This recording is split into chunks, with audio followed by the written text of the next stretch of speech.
Hello বন্ধুরা, কেমন আছেন সবাই? আশা করি সবাই খুব ভালো আছেন। সেইনার হেসেলে আপনাদের সবাইকে স্বাগত। আজ বানাবো আমি রসমালাই, তবে হ্যাঁ, ছানা দিয়ে নয়। আজ বানাবো গুঁড়ো দুধ দিয়ে। এখানে আমি আমুল স্প্রের 10 টাকা দামের প্যাকেট নিয়ে নিয়েছি, 5 প্যাকেট। এখানে 4 প্যাকেট আমি কেটে একটা বাটিতে নিয়ে নিলাম। একটা প্যাকেট রেখে দিয়েছি, ওটা পরে কাজে লাগবে। এবার এর মধ্যে দিয়ে দিব হাফ চামচ বেকিং পাউডার, আর 1 চামচ ময়দা, আর 1 চামচ ঘি। এটা ভালো করে এবার মাখিয়ে নিব পুরোটা, বেশ মিক্সড করে দিয়ে এবার এর মধ্যে দিয়ে দিচ্ছি আমি একটা ডিম ফেটিয়ে রেখেছি। এবার পুরোটা লাগবে না, সেটা অর্ধেকটা দিতে হবে। দিয়ে এবার ভালো করে নেড়ে নিলাম।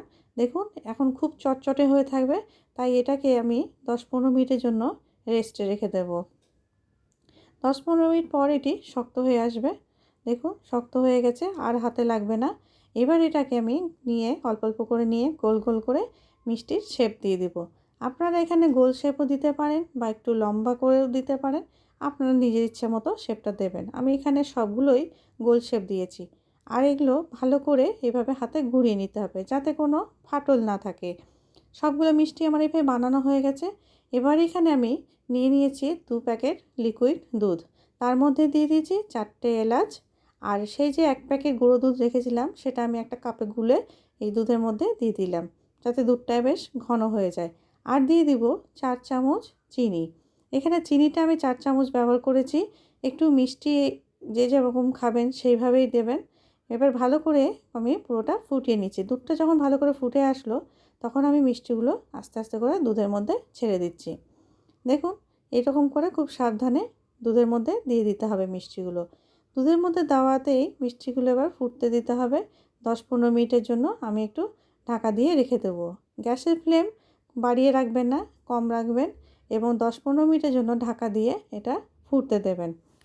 10-15 মিনিট পর দেখুন মিষ্টিগুলো আমার কতটা ফুলে এসছে এবং কত বড় বড় হয়ে গেছে।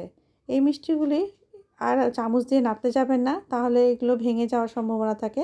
তাই এইভাবে হাতটা ধরে আর ভালো করে ঝাঁকিয়ে নিতে হবে। মাঝে মধ্যে এটা ঝাঁকিয়ে নেবেন, আবার একটু ঢাকা দিয়ে রেখে দেবেন। এবার আমার মিষ্টিগুলো হয়ে এসছে। আমি 15 মিনিট আরও ঢাকা দিয়ে রেখেছিলাম। এবার হয়ে এসছে, দেখুন পুরো মিষ্টিগুলো কত বড় বড় হয়ে গেছে, আর খুব সুন্দর হয়ে গেছে, সফট হয়ে গেছে ভেতর থেকে।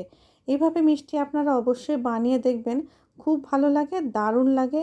এত সফট হয় যে মুখে দিলে একেবারে মিলিয়ে যায়।